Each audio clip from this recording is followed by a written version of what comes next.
Bonsoir à toutes et à tous, je suis ravi de vous retrouver. Nous sommes le lundi 3 novembre. Soyez les bienvenus sur Monaco Info. Voici les titres qui seront développés. L'INSEE vient de publier une étude sur les écarts de salaire entre les femmes et les hommes à Monaco. En résumé, du progrès, mais il y a encore du travail. Après octobre et le cancer du sein, novembre est dédié aux maladies masculines telles que le cancer de la prostate.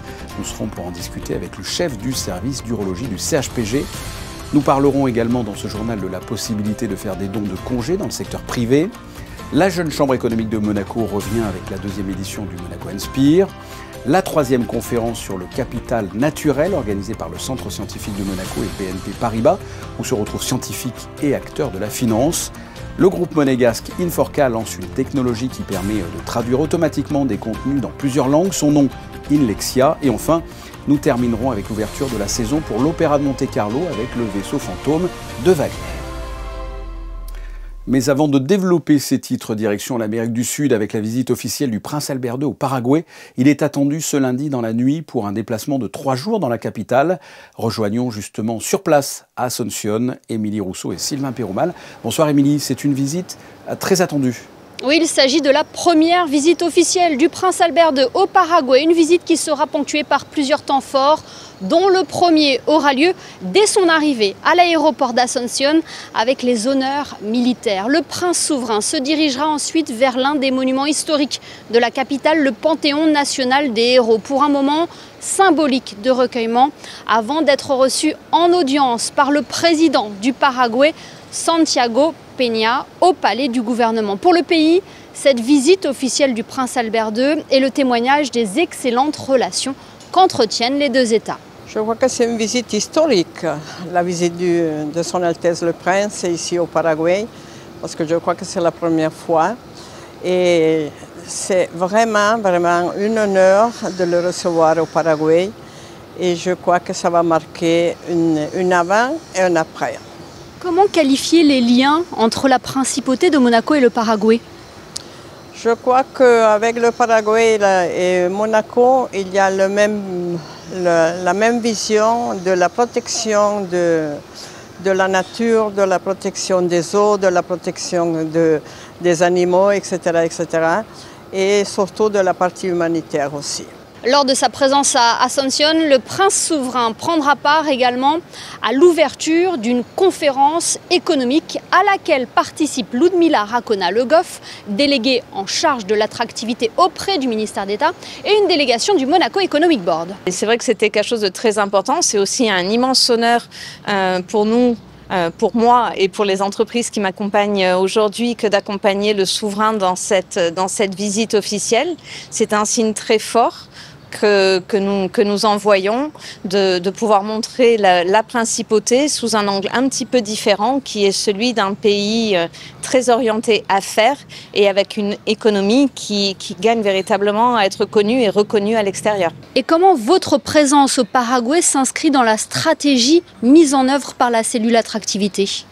Alors c'est véritablement l'opportunité pour moi de poser la première pierre à la stratégie que je souhaite déployer, qui est de valoriser la principauté à l'international, à la fois aujourd'hui au Paraguay dans des destinations qui peuvent paraître un peu moins évidentes, mais qui pour autant proposent des synergies incroyables avec notre pays et nos entreprises dans certains secteurs comme l'agroalimentaire.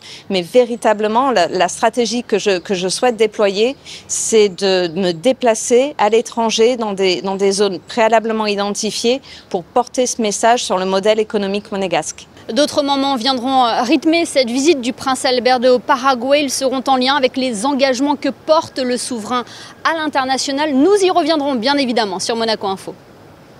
L'Institut monégasque de la statistique et des études économiques vient de publier une nouvelle étude sur les écarts de salaire entre les femmes et les hommes à Monaco en 2024. Ce rapport répond à une demande du Comité pour la promotion et la protection des droits des femmes. Bilan, l'écart de salaire se réduit, mais toujours là, du progrès, mais un bout de chemin reste encore à faire. Les détails dans ce reportage d'Alban Gingembre et Camille Caloni. L'écart salarial entre les hommes et les femmes diminue, mais existe encore. C'est la conclusion de cette étude publiée par l'INSEE. Si les femmes occupent plus souvent des emplois qualifiés dans la fonction publique, le revenu au sein de chaque catégorie reste favorable aux hommes.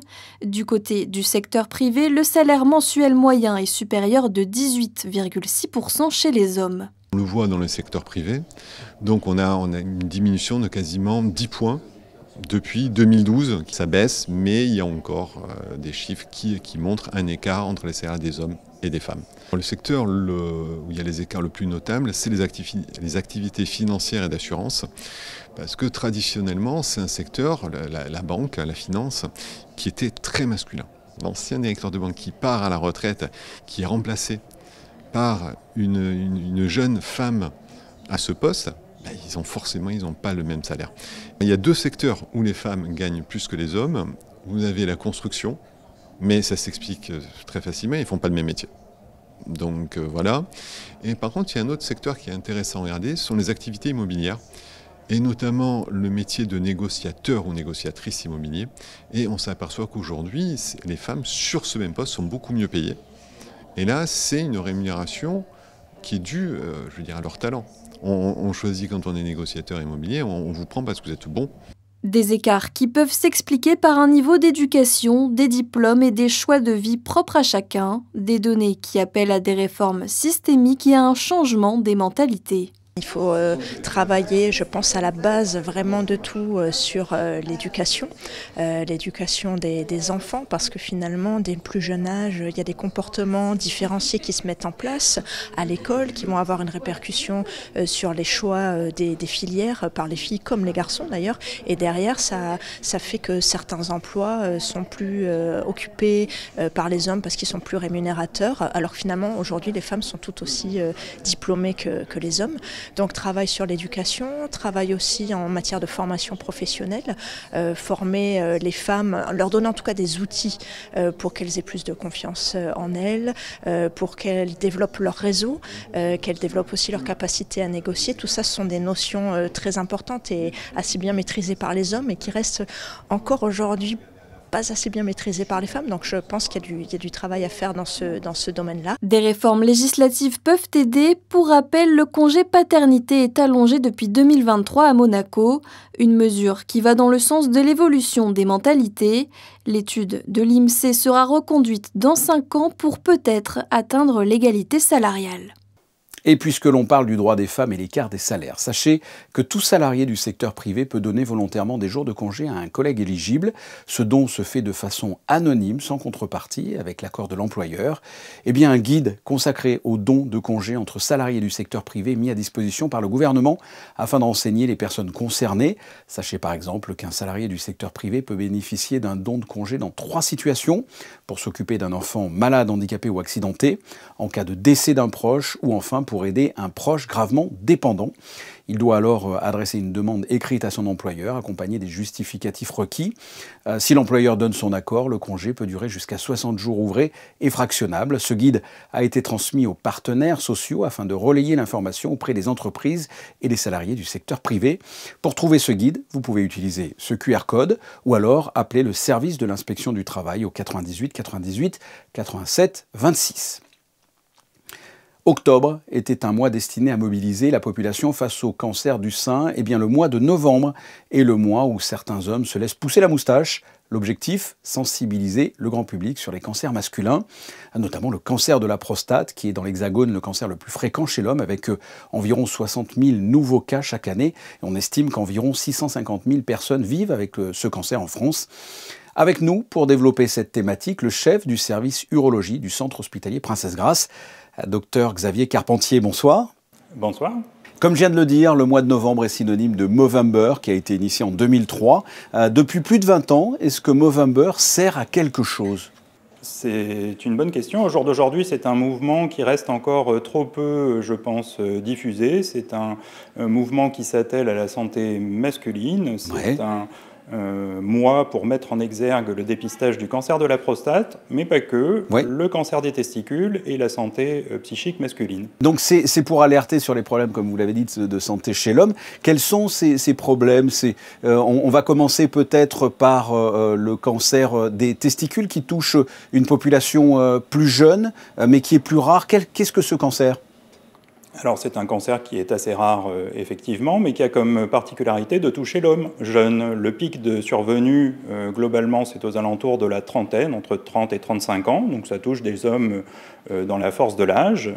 C'est une maladie qui est facilement détectable par l'autopalpation, et c'est quelque chose qu'il faut véhiculer. Il faut que les hommes jeunes puissent s'examiner les testicules régulièrement, au même titre qu'une femme pourrait se palper les seins à la recherche d'un nodule suspect. Vous êtes donc le chef de service d'urologie au CHPG, c'est un service réputé.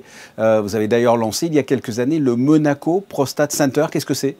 Alors le Monaco Prostate Center, c'est une entité qui est plutôt tournée sur le dépistage du cancer de la prostate, qui a comme philosophie en fait de regrouper sur une demi-journée la totalité des examens pour simplifier en fait le parcours du patient qui va sur cette demi-journée pouvoir relever d'un examen clinique avec le toucher de la prostate, un contrôle biologique avec une prise de sang qui va doser le PSA, un examen morphologique si ces deux premiers examens sont anormaux avec une IRM de la prostate et qui peut conduire au débouché sur un prélèvement de tissu, une petite biopsie qui se fait sous anesthésie locale, qui ciblera en fait l'anomalie détectée au dépistage biologique et clinique au toucher rectal, mais aussi à l'IRM.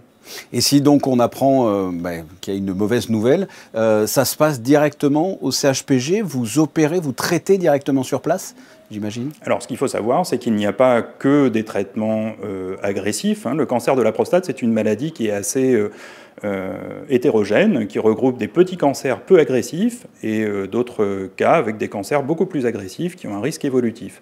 Donc il y a différentes possibilités, à commencer par, en premier lieu, une surveillance. On ne traite pas tous les cancers de la prostate. Certains petits cancers non agressifs peuvent relever d'une surveillance ou d'un traitement différé. Mais il faut vraiment bien comprendre la nature du problème, et une maladie plus agressive qui surviendrait très jeune en âge nécessiterait probablement un traitement plus actif. Donc il y a plusieurs alternatives. Oui, c'est en fonction de l'âge, en fait. Toutes les alternatives sont...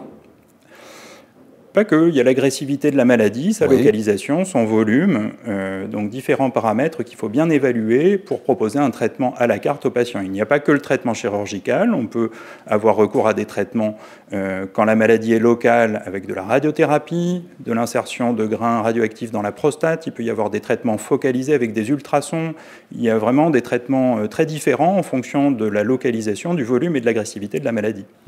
Alors le mot cancer est un mot qui fait très peur. Le cancer de la prostate est un cancer qui se guérit, on va peut-être pas dire banal, mais c'est un cancer qui se traite de mieux en mieux. C'est une maladie qu'on connaît bien et qu'on arrive à traiter d'autant mieux qu'on la détecte tôt, de petite taille, et chez des gens qui sont bien informés des risques et des conséquences de chaque traitement. Ça touche quel type de population, quelle tranche d'âge ?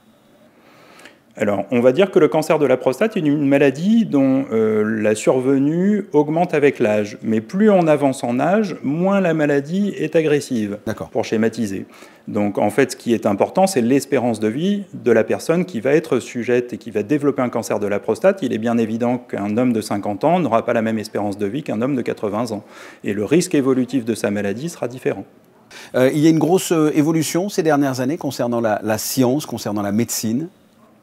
Il y a énormément de nouveaux traitements qui apparaissent, non pas forcément sous la foi de traitements chirurgicaux qui ont maintenant atteint leur maturité, parce qu'on a des outils robotiques qui permettent de minimiser le traumatisme de toute intervention, mais il y a des progrès aussi sur le traitement général, les hormonothérapies, certains traitements novateurs pour des maladies évoluées.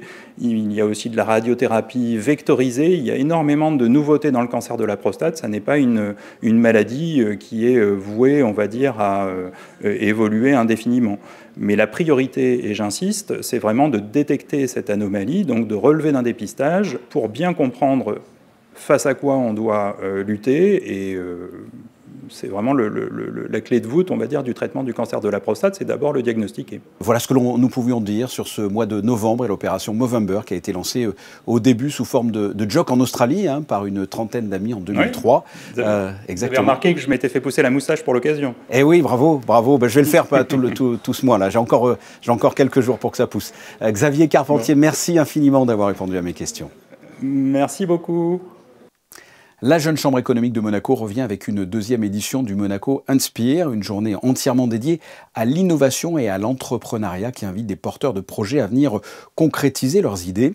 Au programme, networking, partage d'expériences avec 3 figures locales, ateliers interactifs et pitch contest. Le rendez-vous sera donné le samedi 29 novembre au Méridien Beach Plaza. Plus de détails au micro d'Alban Gingembre et Julien Logier. On a la chance d'avoir Kelly Massol, la fondatrice des produits capillaires Les Secrets de Loli.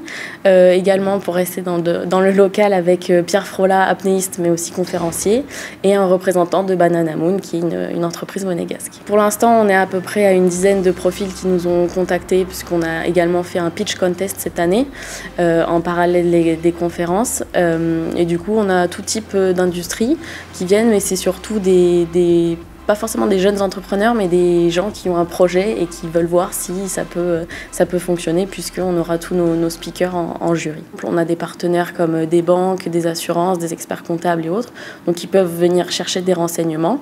Et ensuite, on a aussi les industries de Monaco qui font des partages d'expériences et donc ils peuvent en apprendre plus sur les difficultés ou les bénéfices d'ouvrir une entreprise. Direction le Yacht Club de Monaco, où scientifiques et acteurs de la finance se sont réunis ce matin pour la 3e conférence sur le capital naturel, organisée par le Centre scientifique de Monaco et BNP Paribas. L'objectif étant de mieux comprendre la valeur du vivant et imaginer une économie en adéquation. Un reportage de Vanessa Dessy sur des images de Camille Caloni. Grâce à la recherche scientifique, le capital naturel devient mesurable. Les données sur la biodiversité, le climat ou les océans permettent de chiffrer les impacts humains et de guider les choix économiques. La science éclaire ainsi les décideurs, transformant la protection de la nature en levier stratégique pour l'avenir. Pour donner une valeur au capital naturel, il faut évaluer les services écosystémiques, c'est-à-dire les services que rend la nature à l'humanité. Et à ce moment-là, on a une valeur pour le capital naturel. Souvent, on parle d'économie durable. Or, si on fait une économie durable, c'est-à-dire qu'on retransmet le même modèle aux générations futures. Or, en ce moment, la nature est déjà dégradée. C'est déjà une nature qui est en mauvais état. Donc, c'est pourquoi il est important de parler d'une économie régénérative qui permet de régénérer la nature avant de la transmettre aux générations futures. En intégrant la valeur du vivant dans ces modèles, la finance devient un acteur clé de la régénération.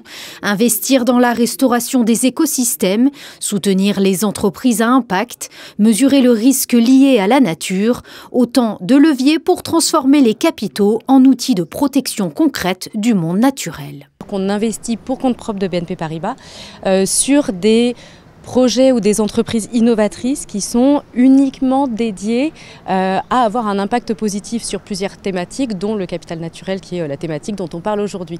Donc nous, vraiment, on va chercher à investir dans des nouvelles solutions, dans des entreprises qui vont innover pour permettre d'avoir un impact positif sur le capital naturel, protéger, restaurer des écosystèmes naturels, développer des innovations à partir de ressources naturelles qui vont permettre de déployer des pratiques régénératrices, remplacer des matériaux autrement polluants. Donc nous, là, on est vraiment concrètement en train d'investir pour faire passer à l'échelle, faire grandir et amplifier l'impact de ces solutions.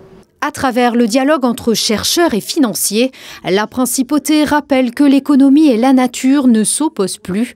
Comprendre, mesurer, investir autrement, le capital naturel s'impose comme une boussole pour repenser la croissance, non plus contre la planète, mais avec elle. L'intelligence artificielle fait partie intégrante de notre quotidien. Le groupe Inforca l'a bien compris. L'entreprise monégasque lance Inlexia, une technologie qui permet de traduire automatiquement en quelques secondes des contenus dans plusieurs langues, tout en conservant la précision et la cohérence des informations. Cette innovation, accessible à toutes les entreprises à Monaco, est aussi prête à s'ouvrir à l'international. Je vous propose d'écouter un représentant de la société Inforca. C'est un outil d'intelligence artificielle qui est basé sur la traduction automatique de sites web très importants, de sites institutionnels. D'ailleurs, c'est quelque chose qu'on a mis en place avec le gouvernement de Monaco sur Visite Monaco. L'avantage, c'est que c'est une solution qui, à moindre coût, pour 20 €, il y a des traductions automatiques de sites web qui coûteraient beaucoup plus cher si on faisait appel à des traducteurs assermentés dans les langues diverses et variées. En un clic, il y a une traduction automatique, ce qui fait que du coup, il y a un gain de coût qui est énorme. En bref, la Roca Team, qui est en ce moment dans une bonne dynamique, s'est imposée sur le parquet de Beaublanc ce dimanche face au CSP Limoges, 94-77, prenant ainsi la tête du championnat de France. Et en ce qui concerne l'Euroleague, après avoir fait tomber le Panathinaikos et l'Olympiakos cette semaine, prochain match jeudi, Monaco se déplace en Serbie pour affronter le Maccabi Tel Aviv. En F1, ce dimanche se déroulera le Grand Prix du Brésil, mais ce n'est pas du tout ce qui nous intéresse, c'est beaucoup plus people. Vous l'avez probablement vu, si vous surfez sur les réseaux sociaux, le pilote monégasque Charles Leclerc a posté sa demande en mariage, ou plus exactement, c'est son petit chien Léo qui a servi d'intermédiaire pour cette demande très romantique. Monaco Info félicite Charles Leclerc et Alexandra Saint-Bleu pour leur fiançailles. L'Opéra de Monte-Carlo a ouvert sa nouvelle saison ce dimanche. La directrice Cecilia Bartoli a choisi un chef-d'œuvre de Wagner, le Vaisseau fantôme, présenté salle des Princes du Grimaldi Forum, avec l'Orchestre Philharmonique de Monte-Carlo et les chœurs de l'opéra. Un mot sur la distribution, avec notamment l'un des grands interprètes du rôle du Hollandais, Sir Brian Terfel, reportage de José Sacré.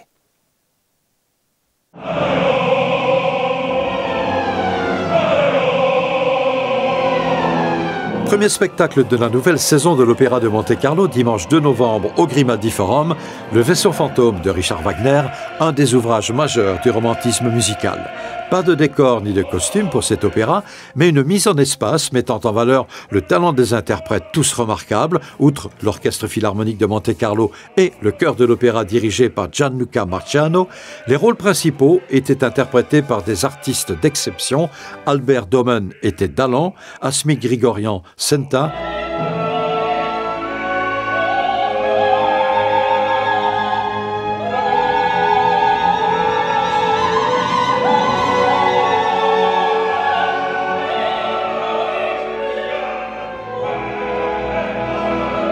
et Sir Brian Terfel, le Hollandais.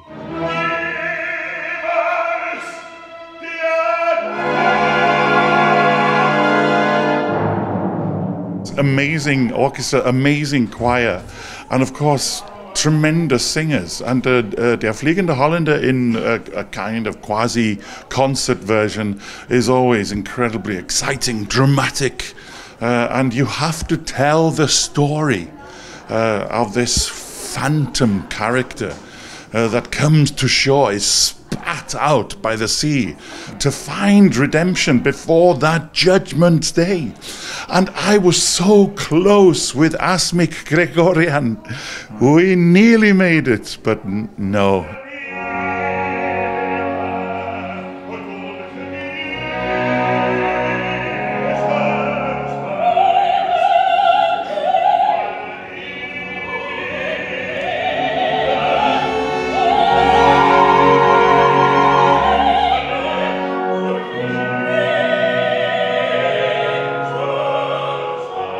This music, especially the duet between the Hollander and Senta, which is for me one of the most incredible pieces of music. It's a long duet, it's nearly 12 minutes. So yes, it was an absolute pleasure. And Gianluca Marciano conducting this piece for the first time. It's as if Wagner was embodied in his body. It was truly astounding.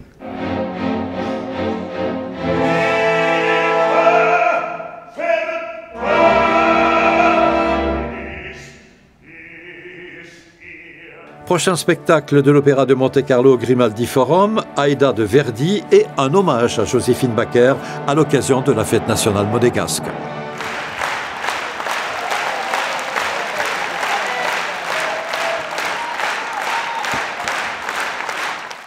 Les photos de fin de journal de Stéphane Dana sont consacrées aujourd'hui au changement de la tenue des carabiniers. Après l'été, on passe aux tenues d'hiver. Ça s'est déroulé pendant la relève de la garde. Juste après ces clichés, la météo présentée ce soir par Frédéric Hélion.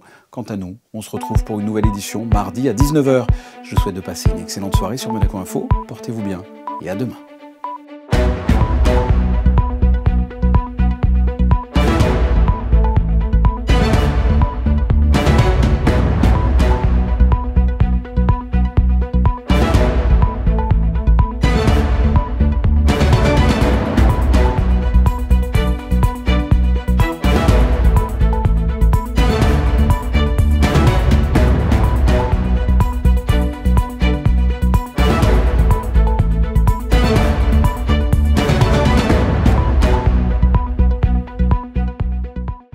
Retrouvez la météo avec Suisse Courtage, le spécialiste de l'assurance à Monaco depuis plus de 35 ans. Notre expertise à votre service. Bonsoir à toutes et à tous. Mardi, nous aurons droit à une très belle journée d'automne, du soleil du matin au soir, pas un nuage à l'horizon et des températures très agréables pour la saison, comprises entre 12 et 20 degrés. Mardi 4 novembre, n'oubliez pas de souhaiter une bonne fête à tous les Charles. Ce sera également la journée du bon sens. Une très bonne soirée sur Monaco Info. C'était la météo avec Suisse Courtage, le spécialiste de l'assurance à Monaco depuis plus de 35 ans. Notre expertise à votre service.